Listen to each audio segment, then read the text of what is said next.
এবার আর তাসকিন শরীফুল মুস্তাফিজদের আটকাবে না বিসিবি। আফগানিস্তানের দেখানো পথে হাঁটবে বিসিবি। আফগানিস্তানের দেখানো পথ বলতে বোঝাতে যাচ্ছি, আফগানিস্তান দলের ক্রিকেটাররা টি-টোয়েন্টিতে এত বেশি সমৃদ্ধ হওয়ার অন্যতম মেইন কারণ হচ্ছে তাদেরকে বিভিন্ন ফ্রাঞ্চাইজি লিগে খেলতে দেওয়া, টি-টোয়েন্টি ফ্রাঞ্চাইজি লিগ, টি-10 ফ্রাঞ্চাইজি লিগে খেলার জন্য রেগুলার সুযোগ করে দেয় তাদের দলটি। তারা বিভিন্ন ফ্রাঞ্চাইজি লিগে খেলার জন্য তারা তাদের ন্যাশনাল টিমের খেলাকে স্থগিত করে ফ্রাঞ্চাইজি লিগে খেলার জন্য ক্রিকেটারদের সুযোগ করে দেয়। পাশাপাশি যদি তাদের খুব বেশি প্রয়োজন হয় যে ন্যাশনাল টিমের খেলা রয়েছে, তখন তারা একটি সামঞ্জস্য করে ন্যাশনাল টিম এবং ফ্রাঞ্চাইজি লিগের প্লেয়ারদেরকে সামঞ্জস্য করে কিন্তু খেলতে দেওয়া হয়। যেরকম আইপিএলের সময় তারা দ্বিপাক্ষিক সিরিজ আয়োজন করে না, বা অন্যান্য সময় দ্বিপাক্ষিক সিরিজ থাকলেও তারা তাদের যারা ফ্রাঞ্চাইজি লিগে ডাক পেয়েছে তাদের মধ্যে তাদেরকে ফ্রাঞ্চাইজি লিগে খেলার সুযোগ করে দিয়ে তারা তাদের বেঞ্চ স্ট্রেন্ড প্লেয়ারদেরকে ন্যাশনাল টিমে খেলিয়ে কিন্তু তারা পরখ করে নেয়। কিন্তু বাংলাদেশ ক্রিকেটের স্বার্থে বাংলাদেশ ক্রিকেট বোর্ড কখনোই বাংলাদেশ ক্রিকেটারদেরকে ফ্রাঞ্চাইজি লিগে খেলার পারমিশন দেয়নি। ন্যাশনাল টিমের অজুহাত দিয়ে একজন প্লেয়ার চান্স পেলেও তাকেও ফ্রাঞ্চাইজি লিগে খেলার পারমিশন দেওয়া হয় না, এক্সেপ্ট সাকিব আল হাসান। সাকিব আল হাসানকে তারা ভয়েই পারমিশন দিয়ে দেয়, বা মুস্তাফিজুর রহমানকে মাঝে মধ্যে তারা দিয়ে দেয়। তাসকিন শরীফুল অনেকবার আইপিএলে ডাক পেলেও, তাসকিন 3বার, শরীফুল 1বার ডাক পেলেও তাদেরকে এনওসি দেয়নি বিসিবি। এবার আগামী জুলাই মাসের 25 তারিখ আফগানিস্তানের বিপক্ষে ওয়ানডে এবং টি-20 সিরিজ খেলার কথা থাকলেও আপাতত বিসিবিটি স্থগিত করেছে এবং বাংলাদেশের 7 জন ক্রিকেটারকে 3টি ভিন্ন ফ্রাঞ্চাইজি লিগে খেলার পারমিশন দিয়েছে। তারা কারা? তাসকিন, মুস্তাফিজ, শরীফুল, তাহিদ হৃদয়, মোহাম্মদ সাইফুদ্দিন, রিশাদ হোসেন এবং সাকিব আল হাসান, 7 জন ক্রিকেটারকে 3টি ভিন্ন ফ্রাঞ্চাইজি লিগে খেলার পারমিশন দিয়েছে। এর মধ্যে প্রথমবার দেশের বাইরে কোনো ফ্রাঞ্চাইজি লিগে খেলার সুযোগ পাচ্ছে শরীফুল ইসলাম।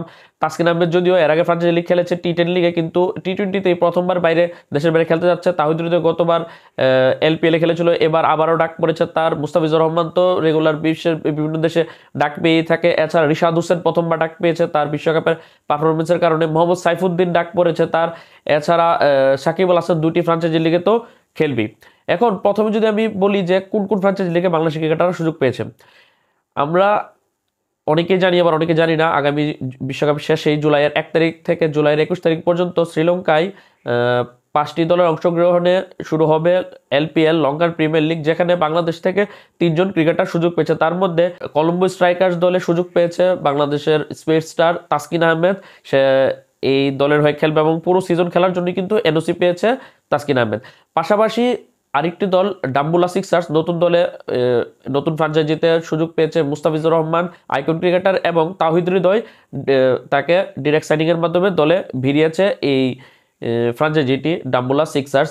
তারা দুজনও কিন্তু এবারের পুরো এলপিএল অর্থাৎ জুলাই 1 থেকে জুলাই 21 পুরোটি জুড়েই কিন্তু এলপিএলে তারা অংশগ্রহণ করবে। অর্থাৎ এলপিএল 3 জন ক্রিকেটার তাসকিন আহমেদ, মুস্তাফিজুর রহমান এবং তাহিদ হৃদয় পুরো সিজন খেলবে। তারপর আরেকটি ফ্রাঞ্চাইজি লিগ রয়েছে মেজর লিগ টি20, এটা হচ্ছে যুক্তরাষ্ট্রের একটি টি20 লিগ। এই টি20 লিগে 6টি দল অংশগ্রহণ করে। 6টি দলের মধ্যে গতবার প্রথমবারই আয়োজন হয় এই মেজর লিগ টি20 টুর্নামেন্টটি। সেবার চ্যাম্পিয়ন হয়েছিল এমআই নিউ ইয়র্ক, আইপিএল এর মালিকানাধীন মুম্বাই ইন্ডিয়ান্সের দল এটি। তারা প্রথম শিরোপা তারা অর্জন করে। এবার দ্বিতীয়বারের মতো হচ্ছে মেজর লিগ টি20। এখানে শাহরুখ খানের দল কেকেআর অর্থাৎ কলকাতা নাইট রাইডার্সের মালিকানাধীন দল লস অ্যাঞ্জেলাস নাইট রাইডার্সের সুযোগ পেয়েছে বাংলাদেশি একমাত্র cricketer Shakib Al Hasan. Major league T20 টুর্নামেন্টটি শুরু হবে জুলাই 5 থেকে জুলাই 28 তারিখ। এই সময়কালে এই পুরো সিজনের জন্য কিন্তু এনওসি পেয়েছে সাকিব আল হাসান। বাংলাদেশে একজন ক্রিকেটার খেলবে এমএলসিতে। এ হচ্ছে 2টি লিগে মোট 4টি প্লেয়ার সুযোগ পাচ্ছে। আরেকটি টুর্নামেন্ট হবে গ্লোবাল টি20 কানাডা ম্যাচ, যেটি গতবারই প্রথম অনুষ্ঠিত হয়েছিল। কানাডার একটি টি20 লিগ, সেখানে কিন্তু বাংলাদেশের সাকিব আল হাসান এবং লিটন দাস গতবার খেলেছিল মন্ট্রিয়াল টাইগার্স এবং সানরাইজ জাগুয়ার্সে। এবার বাংলাদেশের মোট 4 জন ক্রিকেটার সুযোগ পেয়েছে। সাকিব আল হাসান মেজর লিগ টি20 আমেরিকা লিগটি শেষ করেই সে যোগ দিবে গ্লোবাল টি20 কানাডাতে। সেখানে গিয়ে সাকিব আল হাসান তার দল বাংলা টাইগার্স মিসিওয়াগাতে খেলবে। বাংলা টাইগার্স হচ্ছে আবুধাবি টি10 লিগের একটি দল, বাংলাদেশ মালিকানাধীন। তারা এবার প্রথম মেজর লিগ টি20তে দল কিনেছে। সেখানে বাংলা টাইগার্স মিসিসাগাতে সাকিব আল হাসানের পাশাপাশি খেলবে বাহাতি পেস বোলার শরীফুল ইসলাম। এই দুজন বাংলাদেশি এই দলে খেলবে। এছাড়াও আরও 2টি দলে 2 জন বাংলাদেশি রয়েছে। প্রথমবারের মতো কোনো ফ্রাঞ্চাইজি লিগে ডাক পেয়েছে বাংলাদেশের লেগ স্পিনার রিশাদ হোসেন, সে খেলবে টরন্টো ন্যাশনালসের হয়ে। এবং Bangladeshi pace bowling allrounder Mohammad Saifuddin, সে ডাক পেয়েছে মন্ট্রিয়াল টাইগার্সে। এই হলো 4 জন ক্রিকেটার যারা গ্লোবাল টি20 কানাডাতে সুযোগ পেয়েছে। আর এমএলসি অর্থাৎ মেজর লিগ টি20 চান্স পেয়েছে শুধুমাত্র সাকিব আল হাসান, এবং এলপিএল অর্থাৎ লঙ্কান প্রিমিয়ার লিগের সুযোগ পেয়েছে তাসকিন আহমেদ, মুস্তাফিজুর রহমান এবং তাহিদ হৃদয়। এই 7 জন ক্রিকেটার 3টি ফ্রাঞ্চাইজি লিগে এবার খেলবে জুলাই আগস্ট জুড়ে।